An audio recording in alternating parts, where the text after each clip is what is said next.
Bienvenidos a Conexión Rural con Rocío Aldana, un espacio dedicado a conectar con la ruralidad colombiana, a tejer redes entre el campo y la ciudad, a reconocer el papel que juegan los campesinos en nuestra vida y su aporte al desarrollo del país. Bienvenidos a un nuevo episodio de Conexión Rural con Rocío Aldana. Hoy vamos a hablar de la conservación de los recursos de uso común y la gobernanza. Y para ello nos acompaña Camilo Aldana. Camilo es profesional del sector agrícola, tiene una maestría en desarrollo rural y aparte de eso tiene una amplia experiencia en políticas públicas, consolidación y reconstrucción de territorios en áreas de conflicto. Adicionalmente, en proyectos, seguimiento y monitoreo a programas de desarrollo alternativo en zonas de conflicto y en temas como sustitución de cultivos ilícitos en zonas que han sido afectadas por el conflicto armado. Bienvenido, Camila, a este programa. No, Rocío, muchas gracias por la invitación. Estoy muy complacido. Finalmente lo habíamos pensado hace mucho tiempo que hemos podido tener este diálogo y pues estoy muy feliz de que finalmente pudimos hacerlo realidad. Pues muchas gracias, Camilo, por estar aquí. Camilo obviamente es mi primo. Es broma, no es mi primo. Pero sí tenemos una historia que ustedes pueden escuchar en el primer capítulo de mi podcast porque él es fundamental en lo que se conforma este podcast, este programa de Conexión Rural y todo lo que venimos trabajando sobre el campesinismo, pero eso lo vamos a tratar más adelante. Comencemos hablando sobre la diferencia entre gobernanza y gobernabilidad. Parecen términos muy semejantes, pero son bastante diferentes. Cuéntanos un poco de qué se tratan estos dos conceptos. Bueno, básicamente es cómo se toman decisiones sobre un recurso o sobre un tema en específico. Entonces, yo lo vería como una estructura. La gobernabilidad tiene una estructura que es más vertical, en donde hay una cabeza que está al frente de las decisiones, que puede ser un comité o puede ser una sola persona, y de ahí para abajo empieza a decir cómo se dan estas decisiones sobre temas fundamentales, sobre cómo manejar el agua, cómo manejar un bosque. Entonces, cuando hay gobernabilidad es que el grupo de personas se somete a lo que los gobiernos, y esto es como algo a lo que estamos más acostumbrados, y es quién es el que está al mando de una entidad y se hace lo que estas políticas o lo que se toma como una decisión de manera vertical. Con la gobernanza se busca que haya un comité más amplio y que sean unas decisiones más horizontales en las que se tengan en cuenta los puntos de vista y los requerimientos de muchos sectores involucrados. Entonces, con un comité de gobernanza ya puede entrar a ser parte, pues, fundamental sería la comunidad, que la comunidad esté representada por ciertos sectores o que haya un grupo social que pueda entrar a estos comités y tener su punto de vista y así pues tejer de una forma más colegiada y con un consenso mayor estas políticas. Entonces, básicamente, cuando uno busca que haya gobernanza es que se pueda poner en el papel más puntos de vista que se tengan en cuenta, tal vez comunidades que están viviendo en unas zonas y que no se acepte o que no se tome como última palabra lo que está dado desde arriba. Entonces, esto de tener gobernabilidad sobre algo, es que yo siendo un director de una entidad, de una empresa, lo que a mí me parece o como yo leo las cosas es lo que termina sucediendo y yo espero que el entorno y yo espero que todo lo que pase alrededor de las comunidades se dé a través de lo que yo estoy imponiendo, por decirlo así, sin tener como estos espacios de colegiatura o de tener en cuenta qué es lo que es la gobernanza. Ok, ¿cómo surgen esos procesos en las comunidades en las zonas rurales, por ejemplo? ¿Es algo que nace, que surge naturalmente, o los procesos de gobernanza deben tener una motivación externa y alguien debe guiar esos procesos? Bueno, se dan de muchas maneras, pero básicamente se genera un conflicto, ¿no? Se genera un conflicto en el sentido de que cuando se están vulnerando o no se están teniendo en cuenta algunos de los puntos de vista de las personas involucradas, pues ellos quieren que esto se ponga en consideración. Entonces muchas veces lo que se genera es mandar como unas señales, por decirlo así, pero también puede ser de una forma conflictiva, haciendo un paro, haciendo un bloqueo, diciendo, miren, acá no pueden venir a hacer un uso de este bosque porque de este bosque vivimos X cantidad de personas y necesitamos es que se pueda dar pues un consenso y que nos tengan en cuenta de cómo se van a dar estas tomas de decisiones. Digamos que de los grandes pensadores o de las personas que han podido meterse más en estos como conflictos de uso de bienes comunes está la Nobel Eleanor Ostrom, que ella planteó cómo hacer manejo de praderas, estudió el caso de las praderas en las que muchos pastores tienen que empezar a ponerse de acuerdo en cómo manejarlo y que haya como ese recurso común para todos. Entonces, las normas que ellos tenían para hacer esa rotación de las praderas era algo que se estudió y se creó como una gobernanza sobre ese recurso y se tuvo en cuenta lo que ellos naturalmente y por cientos de años habían manejado para hacer el recurso, para el curso del bien común. Entonces ahí es como que la academia o los que toman las decisiones le ponen cuidado a cómo las comunidades naturalmente se han organizado y pueden hacer un uso y estas políticas pues pueden hacer parte de la toma de decisiones ya a niveles mayores o a niveles pues escalar hacia políticas públicas o escalar hacia otros niveles de decisión. O sea, lo que pasa en las comunidades tiene una relevancia y tiene una razón de ser y puede servir para dirimir estos conflictos. ¿Qué elementos son importantes en un proceso de gobernanza? Básicamente entender como las dinámicas naturales. Yo creo que aquí pues vale la pena poner unos ejemplos puntuales, digamos, para manejar una cuenca hídrica. Entonces tenemos que ver en qué momento del año hay una escasez del recurso, cuando hay que hacer un almacenamiento, cuando hay que de pronto hacer un racionamiento, cuando hay que empezar a decir, bueno, no se van a poder hacer uso sino de 3 metros cúbicos por parcela porque está escaseando el recurso. El que se pase de estos pues va a tener que tener unas normas que lo empiecen a regular o castigos que se pueden llamar así.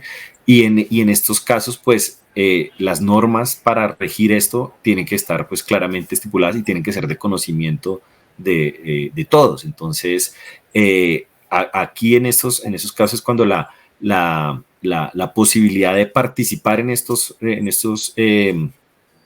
toma de decisiones, pues puede ayudar a que no haya una escasez profunda o que llegue el punto en el que nadie tenga acceso al agua porque en una finca se usó todo el agua del acueducto que tenían todos, digamos.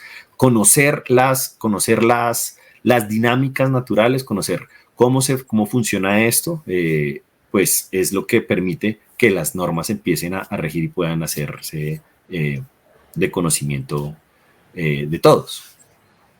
Pero cuando mencionas normas, ¿son las normas definidas por las comunidades?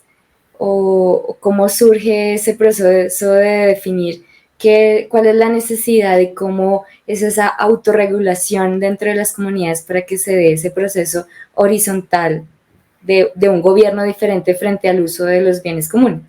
Claro, esto es muy importante porque entonces no es que si hay una gobernanza y las tomas de decisiones es horizontal, es que haya un desorden total, o sea, que no haya quien regule ni haya quien lo controle, por decirlo así, sino que el control se da también de esta manera. El control es más social, uno empieza a tener estos conocimientos y al haber hecho uno parte de cómo se definieron y cómo están estipuladas, pues puede también entrar a ser una regulación mucho más clara, mucho más concreta, por decirlo así. Entonces, digamos, yo conozco que solo puedo usar 3 metros cúbicos de agua, pero mi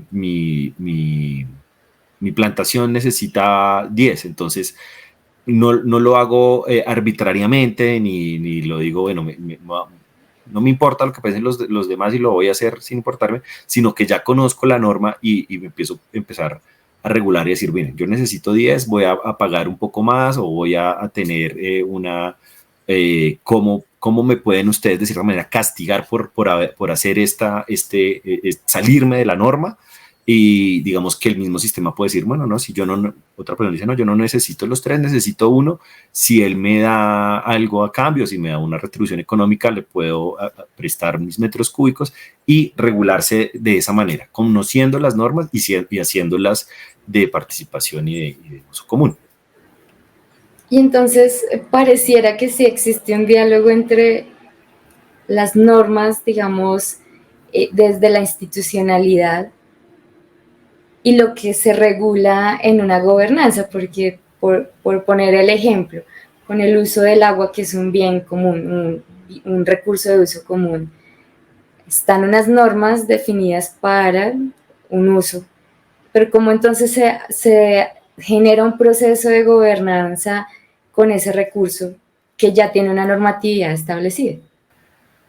Sí, es muy importante como no plantearlo tampoco como una lucha entre lo que es la gobernabilidad y la gobernanza. Pueden convivir, digamos que el ideal es que existan sistemas de gobernanza en el que haya esa posibilidad de participar, en el que las normas, en el que las leyes sean discutibles y que exista el diálogo, pero también pues habrá unas entidades que necesiten pues tener un control sobre ciertos recursos y no dejarlo únicamente a la comunidad. Pues tendría que haber una fiscalización de manera ideal para que esto pueda fluir, ¿no? Yo creo que pues es más fácil si, digamos, las normas son entendibles, las normas son comprensibles y la misma comunidad es capaz de regularse y de regular estas dinámicas, pues es como un mundo ideal, pero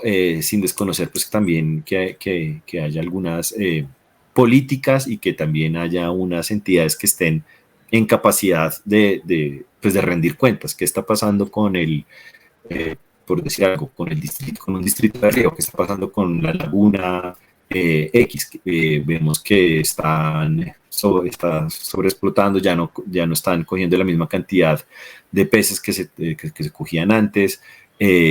Entonces, digamos que la entidad pueda llegar a regular como el sistema que tenía la comunidad, decir, bueno, vamos por una temporada a impedir definitivamente la pesca para ver si se regenera naturalmente y después pues podemos volver a poner otras regulaciones para la extracción del recurso natural, porque dejarlo únicamente puede que no tenga la facilidad de regularse, como puede que sí, digamos que haya unas comunidades mucho más, por decir, maduras o que tengan una capacidad mucho mayor de entendimiento del sistema natural que puedan regularlo, como habrá otras en las que no. Entonces, digamos que haya esa facilidad de que el sistema de gobernanza se regule solo o que tenga que ser tener una intervención o una fiscalización.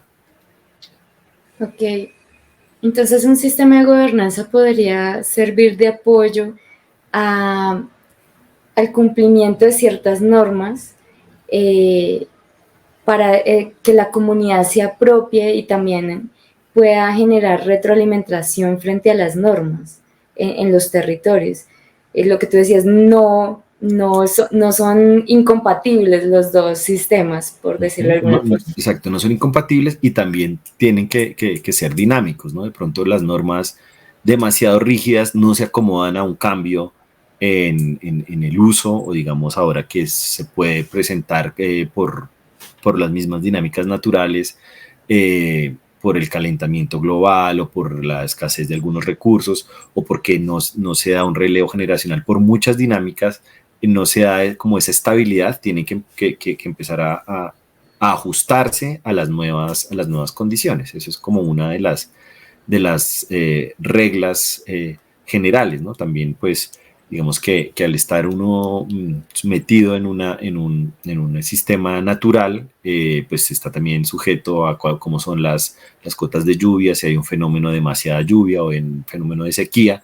En estos casos, pues las normas tendrán que irse ajustando. Digamos que habrá un sistema de gobernanza para cuando el sistema esté en crisis o cuando haya de pronto una estabilidad mayor y se pueda regular solo. Bueno, hemos hablado en estos ejemplos del agua. Cuéntanos qué otros recursos existen que sean de uso común en las comunidades rurales. Bueno, digamos, puede haber la sostenibilidad de una vía.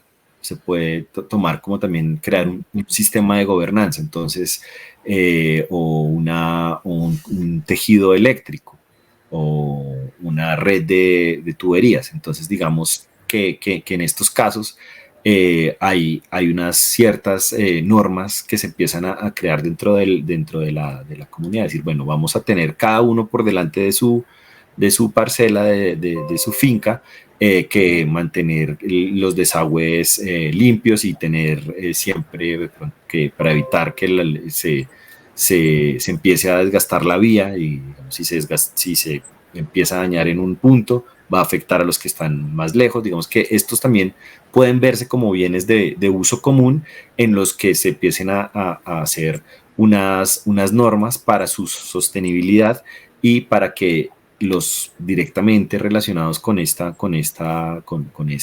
infraestructura sean los que puedan llegar a mantenerlos. No tener en este caso como que la gobernabilidad sea que el Estado central, la alcaldía, sea la encargada de que la vía esté correcta y si hay algunos problemas, empezar a decir, no, pero esperemos a que lo arreglen, si digamos que en el trayecto de las dinámicas lo pueden hacer la misma comunidad con algunas obras pequeñas, digamos, buscar si hay un punto en el que un caño se mete dentro de la vía, cómo canalizarlo, cómo hacer de pronto una alcantarilla para que pase por debajo o otras posibilidades para que mantener un uso de bien común, que en este caso pues es la interconexión terrestre, pueda tener unas normas que ayuden a regularlo y a regirlo.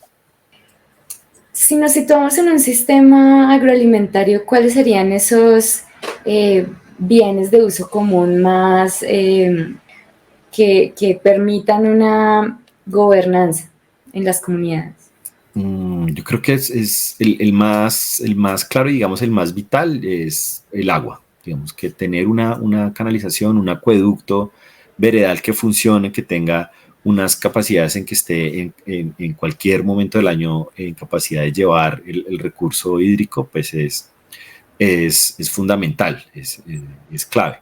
Digamos que ya pues en cada sistema agroalimentario pues habrá otros que sean muy estratégicos, digamos, en sistemas de transporte de alimentos, pues que haya una interconexión adecuada. Si hay que sacar el plátano, por decir algo, en una zona que sea pues especializada, donde estén comercializándolo, pues que la vía también, el agua, de pronto la mano de obra, ¿no? Que haya unos momentos en el año en el que se tenga que poner de acuerdo en vamos a recoger una cosecha, todos vamos a trabajar en la finca de Rocío y todos vamos a trabajar en la finca de Jenny porque están haciendo la recolección, entonces digamos que la mano de obra, el agua puede ser como estos recursos que son fundamentales y que también pueden entrar a ser parte de sistemas de gobernanza, ¿no?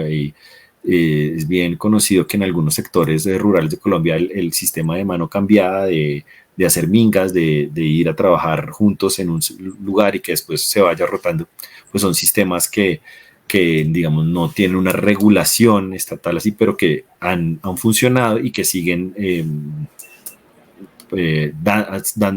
haciendo posible el sistema agroalimentario, el sistema de comercialización de los productos.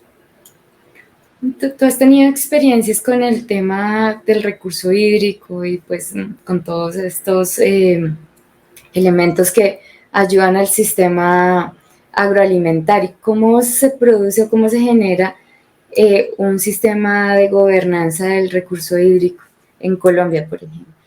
Digamos que tuve la experiencia en sistemas arroceros. Yo trabajé con el Incoder, con el antiguo Incoder, en el Huila con sistemas arroceros.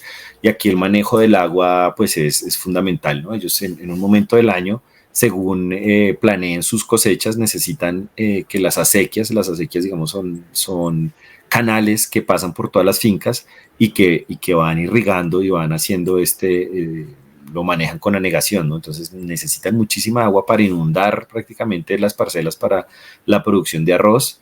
Hay pequeños productores y ellos pues tienen un sistema de gobernanza que es ellos mismos se pusieron de acuerdo y empiezan a programarse. Entonces ya saben que don José va a sembrar del 10 al 15 de septiembre, entonces las acequias, nadie usa el agua y la acequia llega hasta la finca de él inunda su predio y después del 20 al 30 llega hasta donde doña Berta y el agua por este sistema de compuertas llega hasta esta otra finca. Digamos que ellos ya dentro de este sistema físico que une sus fincas, que es este uso de acequias, tienen sistemas que son bastante bien organizados y eficientes. Entonces ellos, digamos que tienen una posibilidad de haber canalizado un río o un caño importante que les permite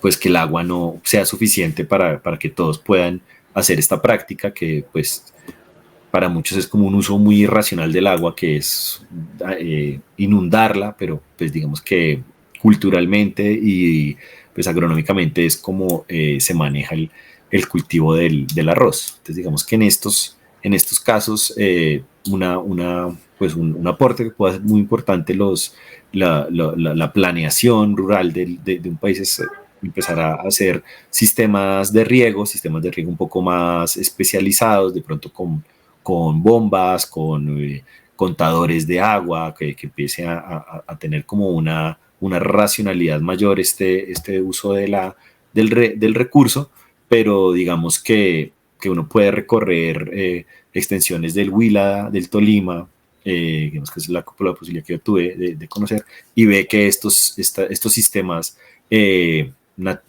por decirlo así, naturales, espontáneos, de grupos de campesinos que se organizaron, pues funcionan y tienen como esta gobernanza sobre un recurso.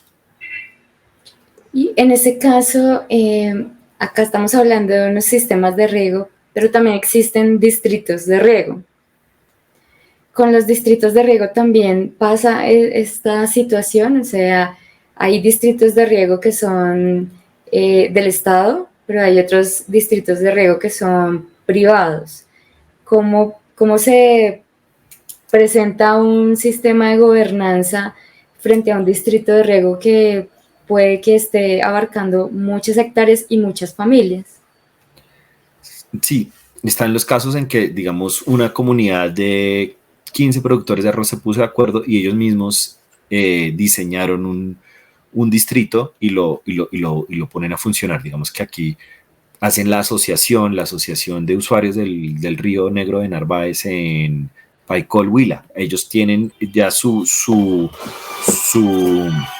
sistema de producción, su sistema organizativo y se ponen de acuerdo y digamos que ahí a veces funciona, digamos, la gobernanza, pero también uno puede ver casos de gobernabilidad. Hay un líder que es muy importante, que digamos que es una persona que tiene una gran ascendencia sobre el grupo y es el que dicta muchas veces la parada. Bueno, aquí vamos a organizarnos de esta manera, nos vamos a poner de acuerdo y él mismo puede hacer el cronograma cuando se riega el predio de José, cuando el de Manuel y cuando el de Juanita. Y digamos que ahí se da una organización que puede tener una estructura horizontal y puede tener una gobernabilidad en la que para el funcionamiento del sistema pues todos le hacen caso al que esté, digamos, de presidente en ese momento. Digamos que también puede ser un ejemplo de gobernanza, que ellos se reúnen en los comités o cuando se van a poner de acuerdo y, y los usuarios pueden decir, yo no estoy de acuerdo, que siempre empiecen por Juanita y yo soy el último. Entonces, este año quiero que cambie el orden. ¿Están de acuerdo? Puede que estén de acuerdo, como puede que por votación no estén de acuerdo, pero digamos que se dan estos espacios de colegiatura y de estar en discusiones, y al final pues de los comités se acoge lo que se determine ahí. Digamos que pude ver estos ejemplos en los que uno, digamos, la teoría de la gobernabilidad y la gobernanza las puede empezar a ver en concreto. Claro, y es un ejemplo interesante de cómo se pueden llevar procesos de gobernanza para hacer un uso adecuado de un bien común que puede ser un bien del ecosistema, como es el agua, pero también un bien común como una dotación de un distrito de riego, que sabemos que puede ser un bien privado o público, pero entonces un diálogo allí entre esos bienes que pueden existir en el territorio, que pueden ser regulados, administrados o autorregulados por las mismas comunidades. Me parece súper interesante que se pensaría que no podría ser así, que siempre debe existir un ente que haga una vigilancia externa, pero es una alternativa para hacer una autorregulación del funcionamiento de los bienes que existen. Sí, sí, digamos que existía como la creencia que todo tenía que tener un manejo central y que desde el gobierno o desde la entidad del gobierno, que en un momento fue el INCORA, tuviera esa regulación. Entonces también tenía un músculo muy grande. Ellos definían quién era el presidente de la asociación de riego tal y que manejaba el distrito tal, y se dieron cuenta que se crecía mucho o que podía haber y otros intereses o se volvía también una plataforma política. Yo primero me meto a manejar el distrito de riego X y ahí ya me puedo lanzar al consejo y ser alcalde y como cosas así. Y, y vieron que para la manutención y para el mismo distrito, pues necesariamente no siempre llegaban como los más idóneos o las personas que tuvieran el interés de que funcionara realmente el distrito, sino que tenían otros intereses. Entonces, digamos que eso fue cambiando, y en la medida en que se fue pues el modelo también haciendo un poco más neoliberal, es dejar, bueno, la iniciativa privada también tiene su forma de regularse y puede manejar un distrito. Entonces, se dio ese fenómeno en los años 90 en el que el gobierno soltó las administraciones de muchos distritos de riego que tenía amarradas y dijo, bueno, démoselo a Uso Chicamocha. Ellos manejen su distrito de riego, pónganse de acuerdo y bueno, ríndanme después cuentas. Si en 5 años no hay tuberías y nadie riega y todo, ¿qué fue lo que pasó? ¿Quiénes se pelearon con quiénes? ¿Cómo se regularon? Y esto pues fue un ejercicio que resultó interesante, y muchos distritos funcionan manejados por las asociaciones que tienen esta capacidad, como hay otros que tienen pues muchos problemas en su organización, y lo que uno siente o que lo que uno ve en perspectiva es que en algunos casos debería tener una intervención de la Agencia de Desarrollo Rural que diga, bueno, acá esto no está funcionando, acá mucha gente dice que no tiene agua, ¿qué pasa? Entonces, metámonos en la junta directiva, metámonos a ver cómo podemos solucionar, cómo podemos dirimir conflictos, y en otros en los que, pues, si funciona bien, no tener que tener esa actividad, ¿no? Entonces, digamos que históricamente Colombia ya vivió como ese proceso, ¿no? En el que durante mucho tiempo, pues, cuando manejaban los distritos de riego, se quedaba la entidad central metida ahí y después lo soltó y ahora pues ha visto que no es necesariamente meterse y ser rígido y que todo lo que se hace, todo lo que diga el gobierno central, ni tampoco dejarlo, pues, unas infraestructuras que muchas veces son muy costosas. Digamos que el gobierno ha hecho unas inversiones muy importantes. Digamos, está el Triángulo del Tolima, que tiene un distrito de riego gigante, que ha hecho un desarenador inmenso. Está pues poniendo en funcionamiento esta infraestructura de riego gigante y hasta donde yo supe, pues este sistema de cómo se iba a dar la gobernanza de este sistema no estaba muy claro, ¿no? No habían unas asociaciones sólidas en las que ellos sintieran que se las podían dejar para su administración. Tenían como esta problemática de determinar, bueno, cómo hacemos que esta obra que nos hemos gastado millones, miles de millones de pesos para llevar agua a 90.000 hectáreas, es una cosa gigante, para que realmente funcione y que el dinero que se invirtió termine cumpliendo con la función de efectivamente irrigar todas estas zonas. Vale, entonces podría pensarse que un proceso de gobernanza tampoco surge de unas comunidades que no están preparadas para tener su propia regulación o que no hayan alcanzado un nivel de consolidación. Pareciera que se requiere de todas maneras que haya una cohesión social, un tejido social, un proceso administrativo con estas organizaciones que inciden en procesos de gobernanza. Sí, tiene que ver como con la madurez que tenga la misma agrupación. Uso este término, pues no sé si es el adecuado, de a qué escala está su nivel de organización. Pues pueden ellos estar muy conscientes y tener un cultivo muy claro, y comportarse como con las dinámicas del distrito de riego, como habrá otros casos en los que no haya esta nivel de organización. Digamos que es común en el campo colombiano ver que hay propietarios de parcelas que no están viviendo de ellas, sino que tienen algún sistema de arrendamiento, o que las dejaron abandonadas, no les interesa, tienen de pronto una tenencia un poco especulativa, están esperando que el precio esté bien para venderlo, bueno, muchas cosas. Entonces digamos que no permiten que el nivel de organización y que el nivel de planeación de los cultivos se dé para que esto funcione. Digamos que en algunos distritos de riego hay una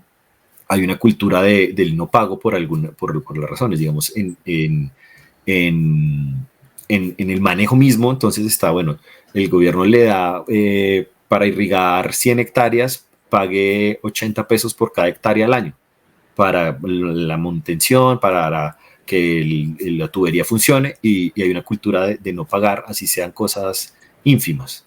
En algunos distritos también existe, pues hay distritos de drenaje. Entonces se han hecho obras de infraestructura para que en las zonas que son inundables el agua baje y se canalice y vaya a otro lugar, para que no tengan problemas por exceso. Digamos que en las obras de adecuación de tierras puede ser o para llevarla o para sacarla cuando sea problemática.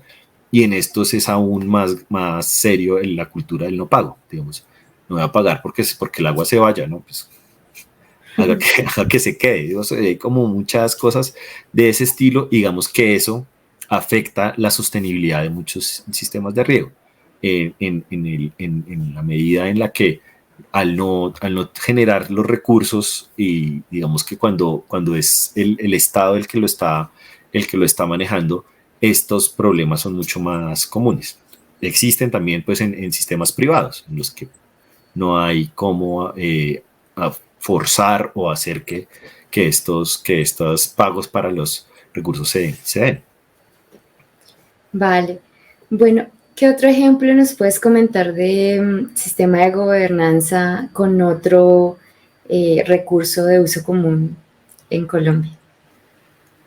Bueno, digamos que cuando se dan asociaciones para transformación de los recursos, digamos que cuando hay digamos, en el arroz, que uno se depende de un molino y que el molino es el que lo procesa y el que lo empaca y el que pone estas funciones, digamos que tiene que haber pues unas normas claras para que el productor, digamos también en cacao, para que el productor al tener una producción de la materia prima, esta termine llegando al sistema alimentario.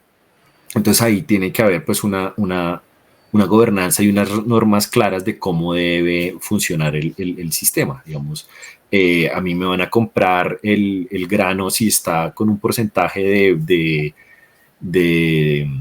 de humedad del 20%. Entonces yo monto una infraestructura de secado para que cuando vaya yo a la cooperativa, a la comercializadora, tengan estas normas para que me paguen el precio que esté en el momento supeditado. Digamos que crear todas estas regulaciones, estas normas del momento en el que se debe cosechar, digamos que en el café también, pues esto es muy importante, pues si uno lo ve de una manera teórica, también pues es un sistema en el que la federación o el comprador o el acopiador impone unas normas en las que para yo como productor meterme dentro del sistema y tener participación y ser competitivo, debo conocer, debo manejar, debo comprender y de pronto tener incidencia sobre las mismas. Es decir, bueno, ¿qué tal si no lo vendemos, no lo vendemos en grano al 20%, si no lo molemos y hacemos un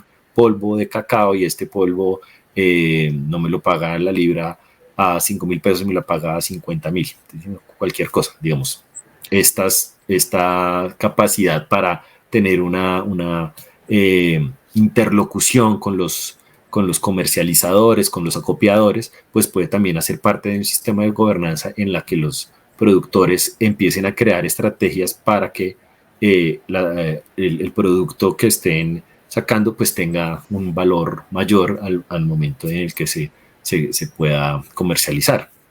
Esto como una posibilidad de llevar esto de crear sistemas de gobernanza a otro nivel en el que se pueda tener interlocución con los mercados. Muy interesante porque generalmente se concibe también la gobernanza como un proceso completamente desvinculado de la normatividad o del Estado, eh, y también se piensa que es más dado por las comunidades étnicas, por ejemplo, que tienen tanto cuidado de esos bienes que están naturales, que tienen tanta conciencia de su conservación. Pero los ejemplos que nos has mostrado se extrapolan a otras situaciones donde la gobernanza también se puede desarrollar y puede también tener un impacto y como darle poder también a las personas que están dentro del mismo sistema, pero para poder presentar nuevas ideas e incluso para incidir.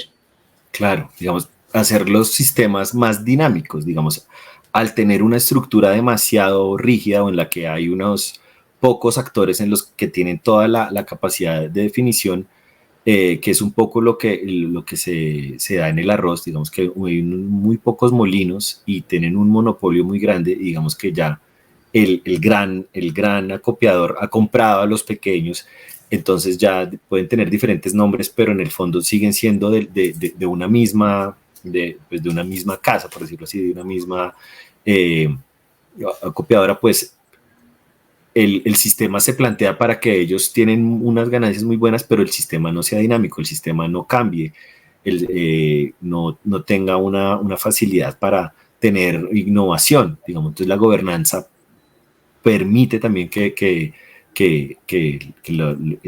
la visión de otros actores pueda llegar a generar estos intercambios. Entonces, digamos que en las comunidades rurales del futuro, en las que están como más dadas hacia una sociedad de conocimiento, pues es lo que debe empezar a imponerse, ¿no? Que haya más gobernanza y menos, pues decirlo así, ahí sí, pues de pronto se enfrentan, menos gobernabilidad, viendo la gobernabilidad como que toda la capacidad de decisión la tenga un solo actor. Entonces es como generar esas dinámicas de que haya más posibilidades de que se dé esta democratización.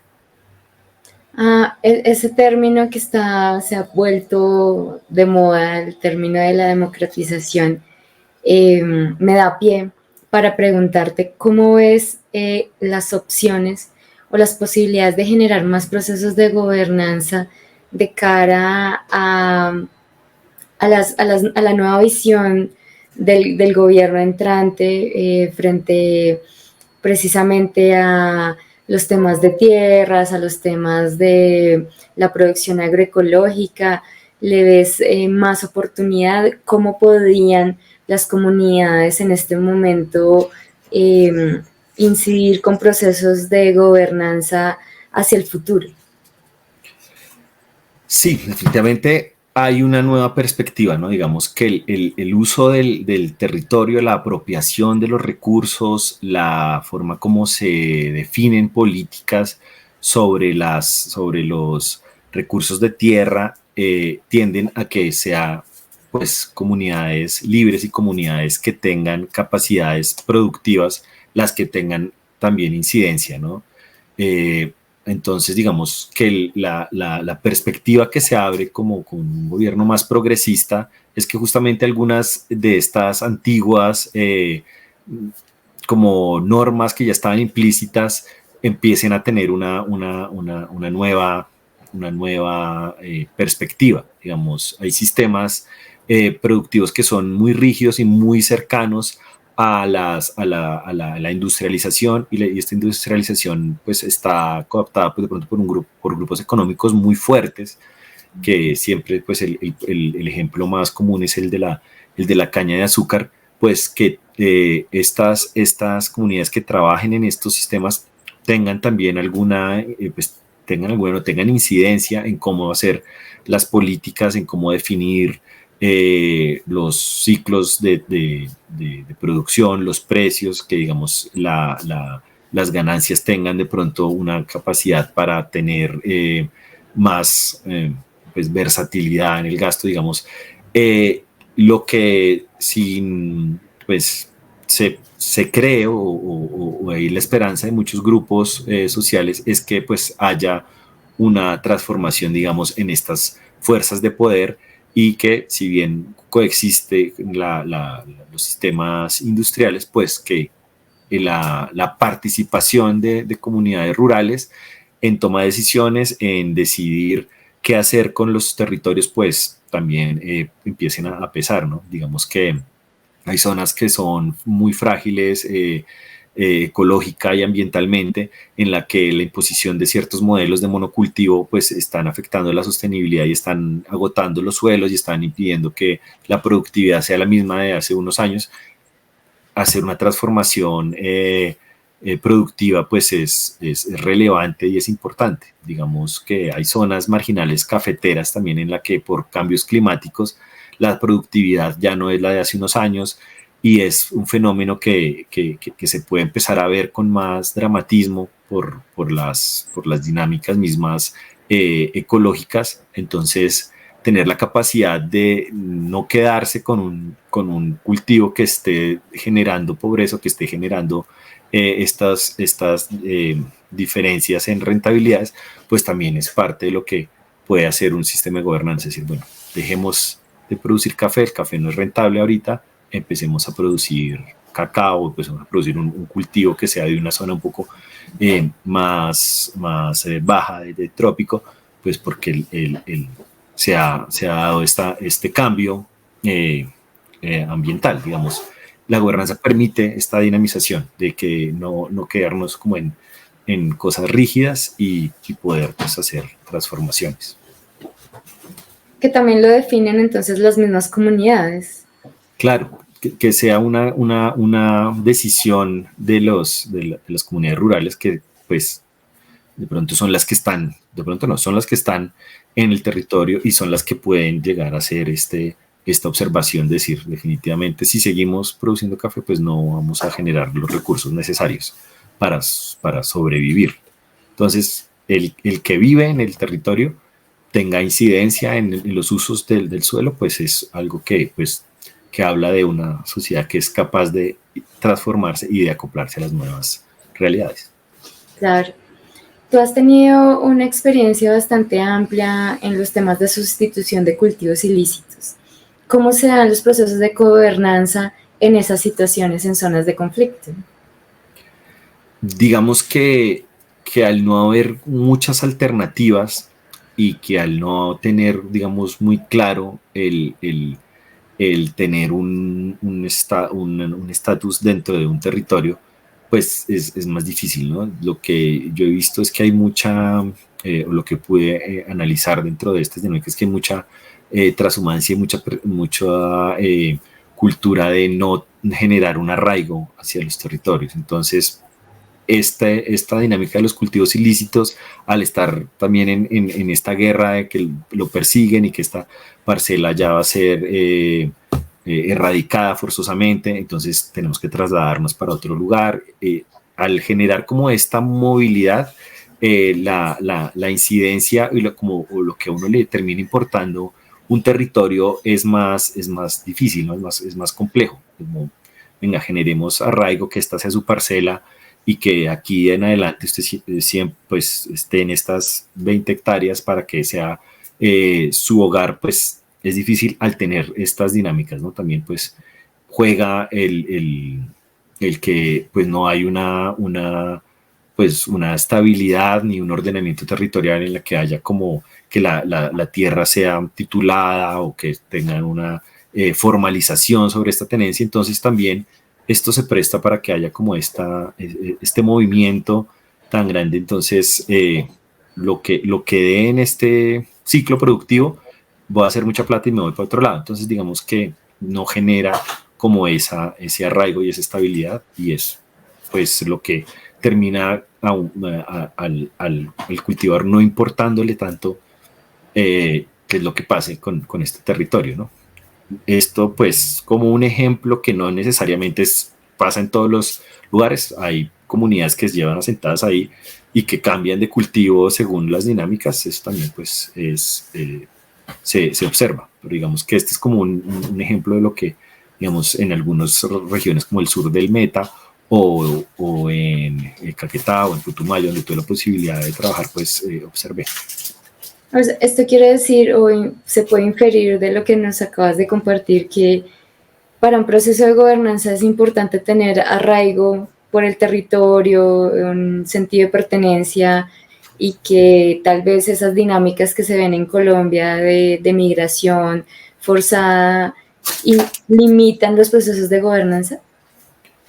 Sí, yo lo veo así. Digamos que como propietario, como usuario, como que o apropiado de un terreno, me va a interesar el futuro de esa parcela en la medida en que yo pues siento que va a ser mi hogar y donde voy a vivir por mucho tiempo, ¿no? Digamos, si no hay como ese arraigo por el territorio, pues lo que ocurra ahí, si hay desplazamiento, si hay una erradicación forzosa, lo que sea, pues no estoy tan enterado. Digamos que hay una relación mucho más dada hacia el inmediatismo y hacia rápidamente recuperar el trabajo y la inversión, y con el dinero poder uno movilizarse. Entonces,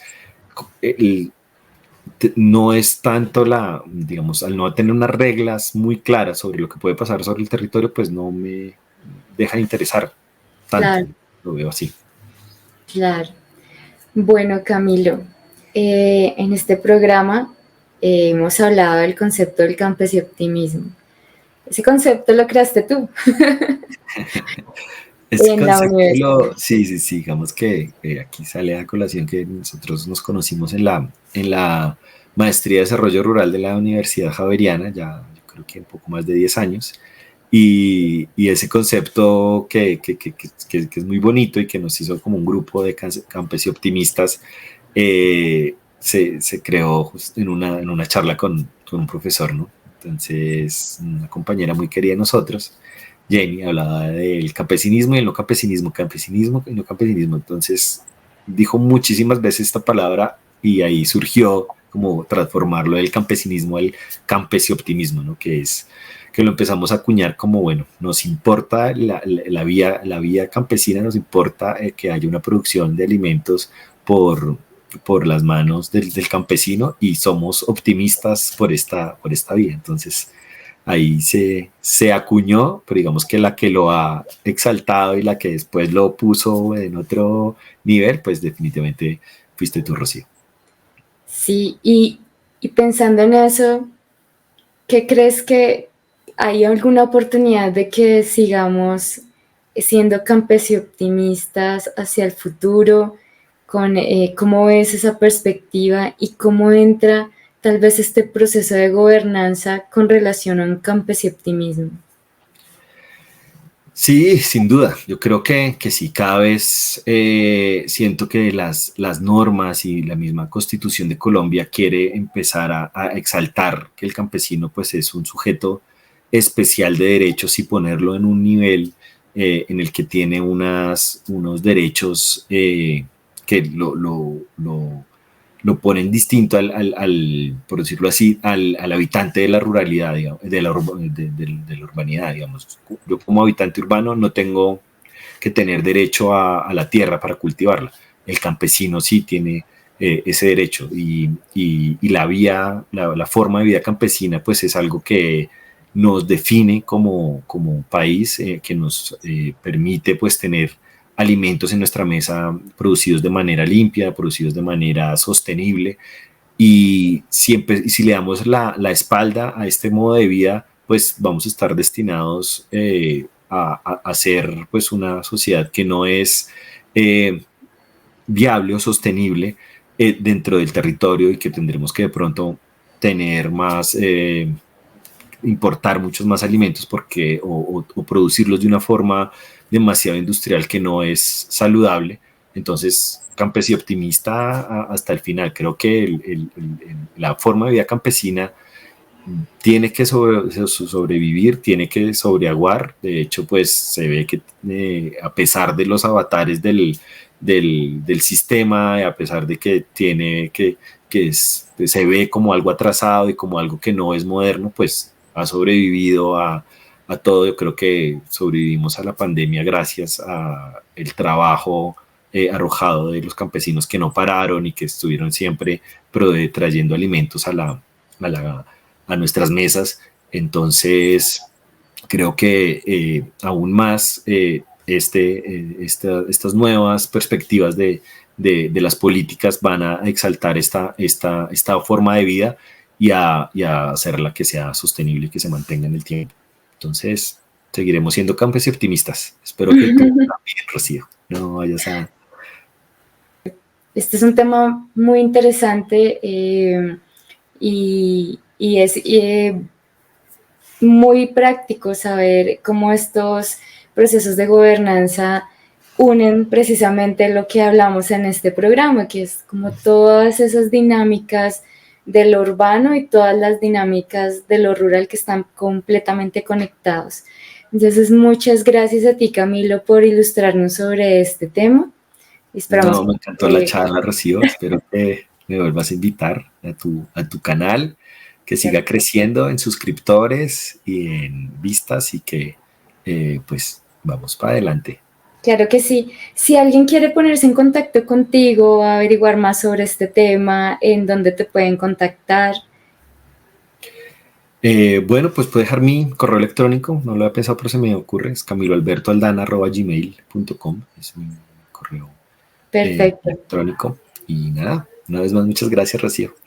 Muchas gracias a ti y muchas gracias a todos ustedes por acompañarnos en este episodio. Los esperamos en una próxima oportunidad para seguir hablando sobre el campesioptimismo y todos los elementos que nos hacen uno solo en conexión. Las opiniones expresadas en este programa son de exclusiva responsabilidad de quienes las emiten y no representan necesariamente las opiniones de instituciones u organizaciones de las cuales hayan hecho o hagan parte. Súmate al Campesoptimismo, comparte este episodio para seguir tejiendo una gran red rural. Para seguir en conexión, te invito a visitar mi página web rocivaldana.com y a seguirme en Instagram y Facebook como Rocío Aldana Rural.